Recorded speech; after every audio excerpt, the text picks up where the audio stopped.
से, ना मैं डरता काली से, दुनिया में बस एक ही डर है, डरता हूं घरवाली से।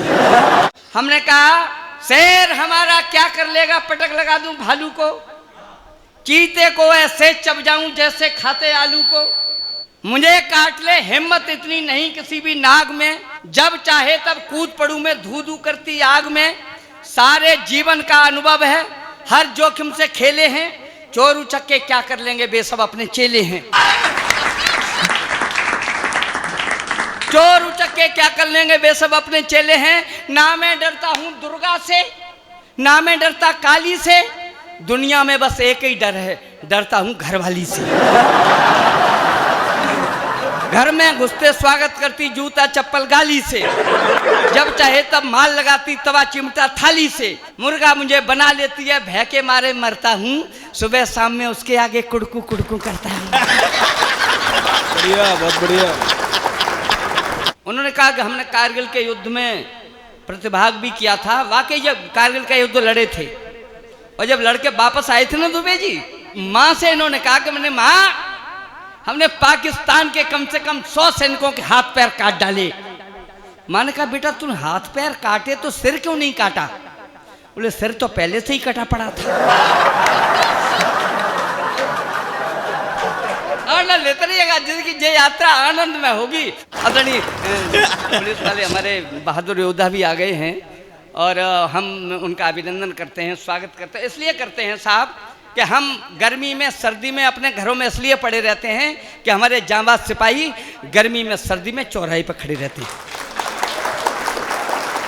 हाँ दरोगा जी हंस रहे हैं, लेकिन हंसने की बात नहीं है, इसका मतलब ये नहीं है कि सब पुलिस वाले अच्छे ही होते हैं। हाँ, एक पेड़ पर बहुत फल होते हैं साहब जी, बहुत फल होते हैं, कुछ पके होते हैं तो कुछ तो कच्चे ही होते हैं। सुना दीजिए कुछ। और आप अच्छे ही तो इसका मतलब ये नहीं कि सब अच्छे ही होते हैं।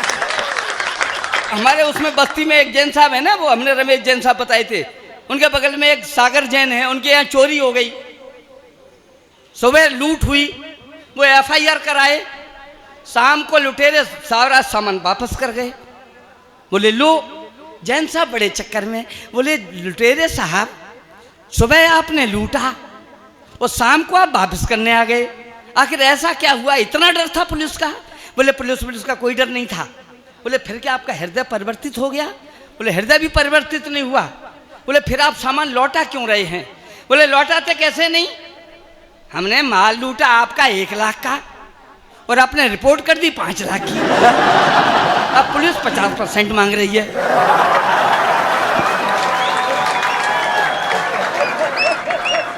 तो ये आलम है आपके। सैनिक की बलिदानी गाथा अंबर छुआती है, सुनना ध्यान से, सैनिक की बलिदानी गाथा अंबर छुआती है, करने को सम्मान स्वर्ग से चलकर रूह आती है, चिता नहीं जलती है उसकी महायज्ञ होता है, सदियों तक समाधि की मिट्टी से खुशबू आती है, सदियों तक। कभी सम्मेलन के माहौल में आप उदासी छाए हैं, ऐसा लगता है कि मेरी उठाबनी में आए। देख आपका आलम यह, मेरा मन हक्का बक्का है, हंसो मजे लो ताली ठोको, टेंशन में क्या रखा है। अगर उदासी वाला ही ये सोच तुम्हारा संतापी था, यहाँ पर चलकर क्यों आए हो? टेंशन तो घर ही काफी था। बीवी कहती सब्जी लाओ, बच्चे कहते फीस चुकाओ, अम्मा कहती बूढ़े हम ऋषि के हरिद्वार घुमाओ, प्रेशर कुकर लीक करता है, गैस सिलेंडर का लफड़ा है, बिना बात के मरे पड़ोसी लड़ने को तैयार खड़ा है, रोना भी चाहे तो जालिम ढंग से नहीं रोने देते हैं, 11 बजे नींद आए तो मच्छर नहीं सोने देते हैं। घर पर तो हंस नहीं सकते हो, 100 खटका खटकाए बैठे, यहाँ पर हंसने को आए हो, वहां भी मुंह लटकाए बैठे। अरे भूल जाओ घर पर क्या होता, ना बच्चे हैं ना घरवाली, नहीं पड़ोसी यहाँ बैठा है बिना बात के देगा गाली, तुम्हें हंसा कर ही मानेंगे, हमने भी ये कसम उठा ली, यहाँ से लेके और वहां तक हाथ उठाकर बजाओ ताली। अपना तो दुर्भाग्य ऐसा, अपनी जन्म की कुंडली खराब है, कभी प्रेम शर्मा जी मिला ही नहीं। एक बार इश्क हुआ प्यार कर बैठे हम, मेरा महबूब मुझसे एक पान ले गया। 8 रोज बाद आया प्यार से हमारे पास, पान खाते खाते पूरा पानदान ले गया। जाने कैसे जान गया उल्लू है आदमी, 1 लाख का उधार सामान ले गया। प्यार वाला भूत तब उतरा दिमाग से, धीरे धीरे जब मेरी पूरी दुकान ले गया। बस आप इसी तरह जुड़ते रहिएगा। जब बच्चा आ रहा है, बच्चे बहुत अच्छे होते हैं, बच्चे नहीं होते तो वहाँ अच्छा भी नहीं लगता, लेकिन बच्चे बड़े नटखट होते हैं। जहाँ बच्चे नहीं होते वहाँ अच्छा नहीं लगता। मेरे भी घर पे एक बच्चा है आदरणीय दुबे जी, जब वो काम बिगाड़ देता है तो अपन हल्का सा झाड़ देता है। एक दिन उसने मेरा चश्मा तोड़ दिया तो हमने उसे हल्का सा झंझोड़ दिया। हमने कहा गधा कहीं के, तो लड़का तपाक से बोला पिताश्री तहजीब से रहा करो, हमें गधा नहीं गधे का बच्चा कहा करो। है ना शानदार? हाँ, अब पूरी महफिल में आप ही शानदार हैं। अभी मेरे पास एक राष्ट्रीय अध्यक्ष जी आए, मैं सच बताता हूँ आपको, अभी 2 दिन पहले की बात है शर्मा जी, मेरे पास एक राष्ट्रीय अध्यक्ष जी आए, बोले विनोद राज योगी आप हमारी पार्टी से चुनाव लड़ लो। हमने कहा देखिए राष्ट्रीय अध्यक्ष जी आपका बहुत बहुत स्वागत है, आपका सम्मान है, लेकिन मैं चुनाव नहीं लड़ सकता। बोले चुनाव को नहीं लड़ सकते? मैंने कहा मैं राजनीति नहीं कर सकता। बोले क्यों नहीं कर सकते? मैंने कहा मैं इसलिए नहीं कर सकता क्योंकि व्यापारी वे हैं जो 2 के 8 लेते हैं। व्यापारी वे हैं जो 2 के 8 लेते हैं। वकील बात बात में से बात छांट लेते हैं। पुलिस वाले थोड़ा सा पीट पाट लेते हैं। अधिकारी हल्का सा हमें डांट लेते हैं। भिखारी भीख मांग कर वक्त काट लेते हैं। राजनीति करना सबसे कठिन है, वे ही कर पाते जो थूक के चाट लेते हैं।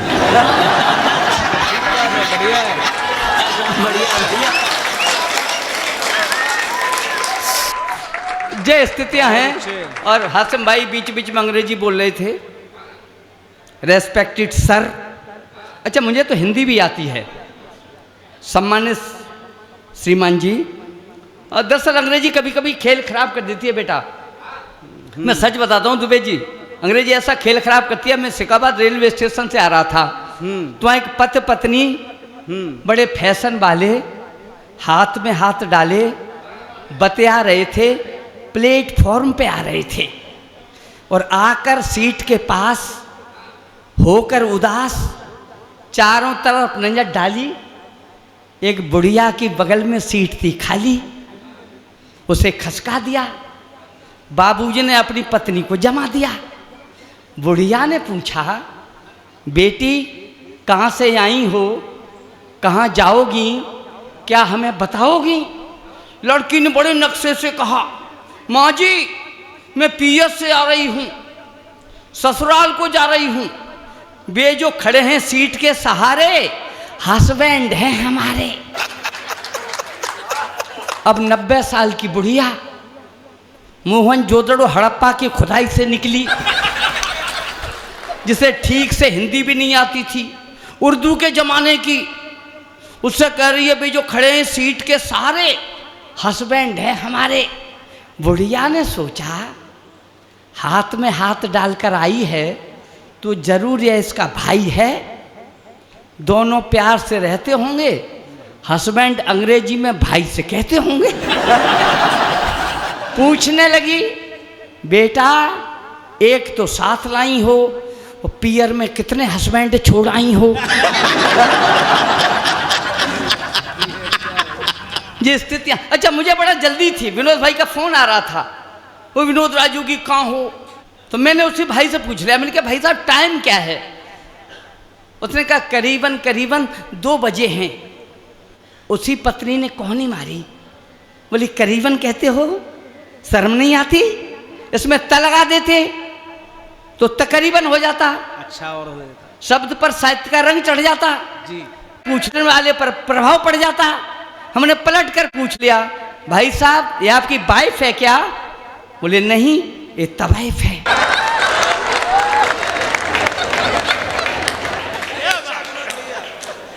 ये स्थितियां हैं। सम्मान बढ़ा किसी किसी के तो कल समझ में आएगी। हाँ बिल्कुल देखिए जितने जे कवि है ना, ये सब प्राकृतिक कवि हैं, जी प्राकृतिक, जी और हम प्रॉब्लम के कवि हैं। हमें परिस्थितियों ने कवि बनाया है आदरणीय। में सच बता दूं शर्मा जी, दरअसल हमने एक अपने पूरे जीवन में MSc मैथ्स करने के बाद एक आवेदन भरा UPSC का। उस पर 3 आला अधिकारियों के हस्ताक्षर होने थे। नंबर 1 BDO साहब, नंबर 2 तहसीलदार साहब और नंबर 3 DM साहब। हम सबसे पहले अपना आवेदन BDO साहब के पास लेकर गए। BDO साहब बड़े सज्जन व्यक्ति थे, उन्होंने बड़े आसानी से हस्ताक्षर कर दिए। और जैसे ही हम वहाँ से लेकर चले तो उनके बगल से जो बाबू बैठे थे उन्होंने हमारा कॉलर पकड़ा, बोले इधर आओ। उनका क्या है सर? बोले हस्ताक्षर हो गए? हमने कहा हाँ हो गए। बोले 100 रुपये लाओ। हमने कहा 100 रुपये किस बात के? बोले साहब के दस्तखत कराने के। हमने कहा सर मेरे पास तो 100 रुपये नहीं है। बोले 100 रुपये नहीं है, हस्ताक्षर कराने चले आए, शर्ट उतारो। सब बता रहे शर्मा जी, दुबे जी, उन्होंने मेरी शर्ट उतार ली। उसके बाद में तहसीलदार साहब के ऑफिस में गया। तहसीलदार साहब बड़े सज्जन आदमी थे, उन्होंने आसानी से हस्ताक्षर कर दिए। और जैसे ही मैं चलने वाला था तो उनके पेशकार ने हमारा कॉलर पकड़ा, बोले इधर आओ। मैंने कहा क्या है सर? बोले हस्ताक्षर हो गए? मैंने कहा हाँ सर हो गए। बोले 200 रुपये लाओ। हमने कहा सर अगर हम 200 रुपये दे लेते तो BDO के बाबू हमारी शर्ट क्यों ले लेते? बोले शर्ट दे आए, पैंट उतारो। बोले शर्ट दे आए, पैंट उतारो। उन्होंने मेरी पैंट उतार ली साहब। सन 1982 की बात है। गरीबी इतनी थी कि हम बनियान पहनते ही नहीं थे। फिर हम DM साहब के पास तो गए ही नहीं। अच्छा व्यंग है भाई, बढ़िया व्यंग है विनोद भैया। सच बताता हूँ दुबे जी, मैं DM साहब के पास गया ही नहीं। और हम रात भर यह सोचते रहे कि DM साहब से तो किसी तरह निपट लेते, अगर कमिश्नर साहब के भी हस्ताक्षर होते तो उन्हें क्या देते। अरे क्या बात है, वाह वाह वाह। विनोद भैया वैसे ही दिखते हो जैसे 30 साल पहले दिखते थे आप, कमाल है भाई। मैंने उस दिन कसम खाई थी, हमने कहा अधिकारियों आपने हमें नंगा करने की कोशिश की लेकिन तुम हमें नंगा नहीं कर पाए। लेकिन हम सौगंध उठाते हैं, हम प्रतिज्ञा करते हैं तुम्हें देश के मंच से नंगा करेंगे। वहां से पढ़ते हैं, सुनिएगा। एक चीलियों गीत से बोली, जैतपुर में कविता सुनी जाती है साहब। हमारे हसन भाई बार बार कहते थे कि वाह वाह करो, और मुझे तो मालूम था कि तुम जैतपुर रहते हो, वाह वाह कर ही नहीं सकते, जैतपुर करोगे। एक चीलियों गीत से बोली, दादा चलकर भूख मिटा लें, मरा आदमी पड़ा हुआ है उसका थोड़ा गोश्त खा लें। वह बोला ओ बहन हमारी ज़्यादा हमको नहीं सता, कहाँ पड़ा है मरा आदमी हमको उसका पता बता। वह बोली तहसील के अंदर, वह बोली तहसील के अंदर जहाँ पर खंबा गड़ा हुआ है, ठीक उसी खंबे के नीचे मरा आदमी पड़ा हुआ है। सुनकर गीद बड़ा गुस्साया, बोला तुझसे बहुत हड़े हैं, उल्टी सीधी बातें करती, वहां गीद तो बड़े बड़े हैं। उल्टी सीधी बातें करती, वहां गीद तो बड़े बड़े हैं, उनसे टक्कर लेने में तो खुद चक्कर में आ जाएंगे। अरे हमें क्या मिलना है, उसे तो लेखपाल ही खा जाएंगे। आपको अच्छा लगा? हाँ देखिए हमारे दरोगा जी भी मुस्करा रहे हैं। अच्छा आज पुलिस कविता सुन रही है जो किसी की नहीं सुनती है। नहीं बात ये नहीं है कि पुलिस कविता सुन रही है, लेकिन खुशी की बात यह है कि बिना कुछ लीद ये सुन रही है। और मैं तो जैतपुर में जैसे घुसा था तो वैसे ही वहाँ एक दीवान जी खड़े थे, आपके कोई साथी रहे होंगे। मैंने दीवान जी से पूछा, हमने कहा वो सर वो कवि सम्मेलन कहाँ होना है? बोले किसी आदमी से पूछो।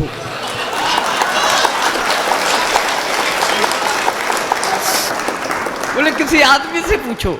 अच्छा, पुलिस वाले बहुत सज्जन होते हैं, सच कहता हूँ, इतना सज्जन होता है। हमारे देश की पुलिस बहुत अच्छी होती है। मैं तो एक दिन गाड़ी लेके चला था तो वो कोतवाल साहब ने मेरी गाड़ी रोक ली। बोली गाड़ी के कागज? मैंने कहा सर कागज तो नहीं है।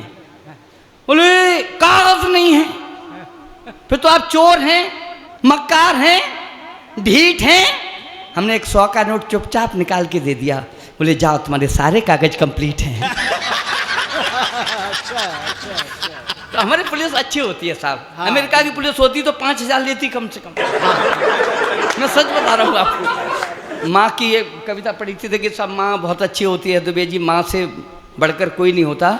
लेकिन मैं ये कहना चाहता हूँ कि वेदों ने, हसन भाई आप सुना, वेदों ने, शास्त्रों ने, पुराणों ने, विद्वानों ने, कवियों ने, साहित्यकारों ने माँ की महिमा गाई। माँ, बाप के ऊपर किसी ने कलम ही नहीं चलाई। इतने बाप बैठे हैं, इतने बाप। अच्छा आप बताना, बिना बाप के माँ की कोई भूमिका है साहब?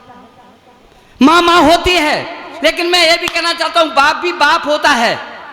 आप सपोज करें एक बाप बाजार जाए और उसका बेटा यह कहे, भदौरिया जी कि पिताश्री मेरे लिए कॉपी लेते आना, और उस बाप की पॉकेट में मात्र 25 रुपये शेष हैं, उसे अपने लिए एक गर्मी से बचने के लिए साफ़ी खरीदनी है और बेटे के लिए कापी खरीदनी है, केवल 25 रुपये शेष हैं, तो पहले क्या खरीदेगा? क्या खरीदेगा? कॉपी। और आप दृश्य परिवर्तित कर दो, माँ बाजार जाए, उसके पर्स में भी 25 रुपये शेष हों, उसका बेटा भी कहे मम्मी मेरे लिए कॉपी लेती आना, और उसकी एक 25 रुपये की लिपस्टिक खत्म हो गई हो, तो पहले क्या खरीदेगी? क्या खरीदेगी? बताइए क्या खरीदेगी? लिपस्टिक खरीदेगी, लिपस्टिक। और घर आके बाप से कहेगी टूटी साइकिल उठाओ और बेटे के लिए कॉपी लेके आओ। और बेचारा मेरा जैसा बाप जाएगा और टूटी साइकिल उठा के कॉपी लेके आएगा। और लोग कहते हैं कि माँ 9 मास तक संतान को गर्भ में रखती है। और मैं ये कहता हूँ, मैं तर्क देता हूँ दुबे जी कि जिन दिनों माँ 9 मास तक गर्भ में संतान को रखती है, पैर पसार के सोती है, लेकिन दुबे जी को नींद नहीं आती। बेटे को कहाँ पढ़ाएंगे? लंदन भेजेंगे, सचिन तेंदुलकर बनाएंगे, और माँ इसलिए सो जाती है कि हमें तो कुछ करना ही नहीं है, जो कुछ करना है दुबे जी को ही करना है। आइए मैं 4 पंक्तियां पढ़ता हूं। है किसका अधिकार अधिकतम, करके देखो शोध, त्याग पिता का बड़ा है या फिर माँ की बड़ी है गोद। माँ देती है जन्म, दूध भी माँ का पीता है, किंतु पिता से पूछो जो उम्मीद में जीता है। माँ देती है जन्म, दूध भी माँ का पीता है, किंतु पिता से पूछो जो उम्मीद में जीता है। माँ रहती है पास, पिता रहता बेचारा दूर। माँ हो जाती तृप्त, पिता होता कितना मजबूर। पहली बार पुत्र जब पैदल चलता है, माँ का छलके दूध, पिता का खून उछलता है। पहली बार पुत्र जब पैदल चलता है, माँ का छलके दूध, पिता का खून उछलता है। देख अंश का वंश खुशी में झूम झूम चलता, माँ देती आधार, पिता के साए में पलता। मिट जाते सब कष्ट पुत्र जब पापा कहता है, माँ लेती है गोद, पिता के दिल में रहता है। इसीलिए तो श्री राम को जब वनवास हुआ, दिल खाली हो गया, पिता को यह एहसास हुआ। पागल बनकर पीछे पीछे दशरथ भाग दिए, माता जिंदा रही, पिता ने प्राण त्याग दिए।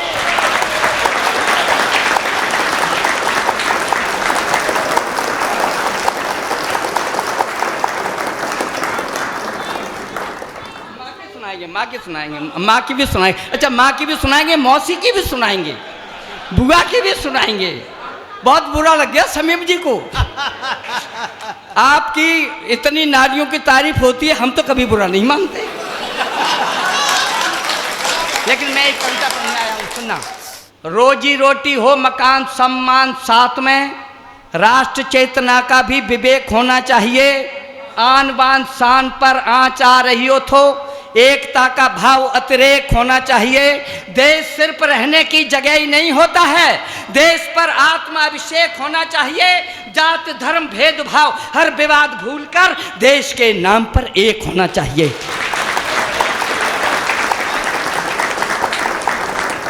सरकारी नौकरी मिली थी, मैं आपकी जमानत पर पढ़ रहा हूँ, जमानत जब्त मत करा देना। सरकारी नौकरी मिली थी, नर्सें मस्ती करती थीं, हिंदू मुस्लिम 2 महिलाएं अस्पताल में भर्ती थीं।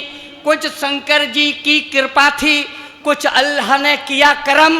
उन दोनों ने साथ साथ अपने बच्चों को दिया जन्म। जल्दी की लापरवाही में नहला माँ के लाल दिए, दोनों नर्सों ने ले जाकर एक पात्र में डाल दिए।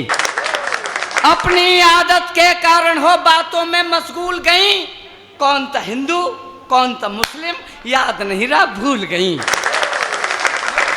कौन था हिंदू कौन था मुस्लिम याद नहीं रहा, भूल गई। इनमें मेरा कौन सा बेटा देखा नहीं किसी माँ ने, असमंजस में फंसी हुई थी कैसे इनको पहचाने। अल्लाह राम नहीं कहते थे, नाम न नंदू शेख ही था। खून एक सा शिशु एक से, दोनों का स्वर एक ही था। ना मंदिर ना मस्जिद जाते, ना पहचान की पूछें थी, ना कोई टोपी रखता था, ना दाढ़ी ना मूछें थी, ना कोई रामायण पढ़ता, ना कोई पढ़ता कुरान था। कैसे जाने कौन सा हिंदू कौन सा इनमें मुसलमान था। बहुत अच्छे। कैसे जाने कौन सा हिंदू कौन सा इनमें मुसलमान था। फिर तो नर्सों की इच्छा थी जैसा जिसका नाम भी धर दें, चाहे जिसको हिंदू कर दें चाहे जिसको मुस्लिम कर दें। धर्मों से खिलवाड़ कर दिया, गलती थी उनकी मस्ती की। सन 1979 में घटना थी मेरी बस्ती की। ऊपर से संयोग देखिए उन दोनों का पास ही घर था, एक का नाम पड़ा सिद्दीकी और दूसरा बंसीधर था। एक का नाम पड़ा सिद्दीकी और दूसरा बंसीधर था। सिद्दी पक्का मुसलमान दैनिक नमाज का आदी था, बंसीधर 21 था उससे कट्टर हिंदूवादी था। अपने अपने धर्मों पर वे दोनों जान छिड़कते थे, मंदिर मस्जिद जाते थे उन पर ईमान छिड़कते थे। नीम करेला चढ़ा हुआ कुछ अब्बा रंग चढ़ाते थे। एक पढ़ाता था कुरान तो गीता एक पढ़ाते थे, एक दूसरे को देखे तो बिना आग के जलता था। ऐसा बैर बड़ा दोनों में कांटे जैसा खलता था।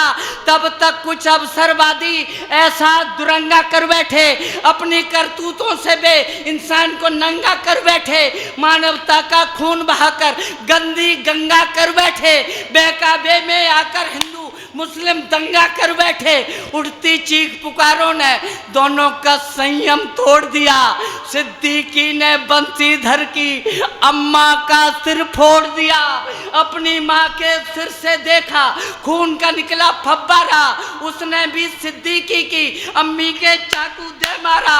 दोनों लथपथ पड़ी खून से, और पंक्तियां उठाना मेरे जैतपुर के बहादुरों, दोनों लथपथ पड़ी खून से, घंटों होश न आया था। अस्पताल में डॉक्टर ने जब उन पर खून चढ़ाया था, धरती फटी आसमान टूटा। दोनों खड़े निकम्मा से, सिद्दीकी का खून मिला था बंसीधर की अम्मा से। बहुत अच्छे।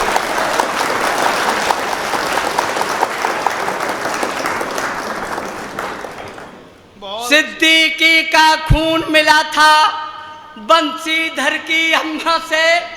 पत्थर दिल भी फट जाता। घटना का ऐसा बिंदु था, हिंदू समझे मुसलमान, मुस्लिम समझे हुए हिंदू था।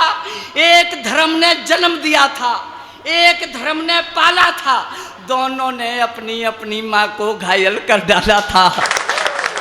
दोनों ने अपनी अपनी माँ को घायल कर डाला था। दोनों शर्म से पानी थे, नीचे को सिर से झुके हुए पूछ रहे थे दोनों से, आंखों में आंसू रुके हुए, माँ बेटे के बीच धर्म का भी झगड़ा हो सकता है क्या? ममता से भी ज्यादा कोई धर्म बड़ा हो सकता है? बहुत अच्छे। क्या ममता से भी ज्यादा कोई धर्म बड़ा हो सकता है? माँ की ममता का मारा मन क्या होगा माँ मदीने से? सिद्दीकी यह कहकर रोया, मरना अच्छा है इस जीने से। हाँ। बंसीधर ने आंखें खोली, आतंकी साया सिमट गया, फैलाकर वहां बड़ा आगे वह सिद्दीकी से चिमट गया। बोला हम दोनों भाई हैं, दोनों की एक कहानी है, अल्लाह ईश्वर में बंटवारा हम दोनों की नादानी है। आपस में बैर बढ़ाता हो वह धर्म नहीं शैतानी है, हम दोनों का धर्म एक अब केवल हिंदुस्तान।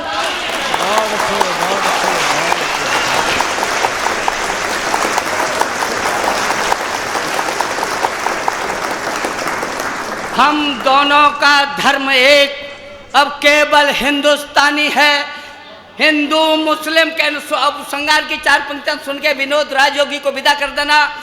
हिंदू मुस्लिम कहने वाले हम दोनों को कह सकते हैं, हम दोनों भाई मिलकर एक ही घर में रह सकते हैं। हम दोनों भाई मिलकर एक ही घर में रह सकते हैं। ना खंजर तुझे सुहाएगा, ना चाकू हमको सूझेगा। मैं तेरी माँ को पूजूंगा, तू मेरी माँ को पूजेगा। वे एक ही घर में रहते हैं, वे एक ही घर में रहते हैं, भाई से बढ़कर नाता है। दोनों ने घर की चौखट पर लिखवाया भारत माता है। वह मंदिर उसे घुमाता है, वह मस्जिद में ले जाता है। सिद्दीकी होली खेल रहा, बंसीधर ईद मनाता है। सिद्दीकी होली खेल रहा, बंसीधर ईद मनाता है। वह मक्का सैयद घुमा रहा तो वह तन गंगा धोता है। मिलकर जब साथ निकलते हैं तब हाथ तिरंगा होता है। उन दोनों का प्यार देखकर शर्मा जाती स्वयं खुदाई, जब वे हाथ उठाकर कहते हिंदू मुस्लिम, हिंदू मुस्लिम, जय हिंद, जय भारत, वंदे मातरम, वंदे।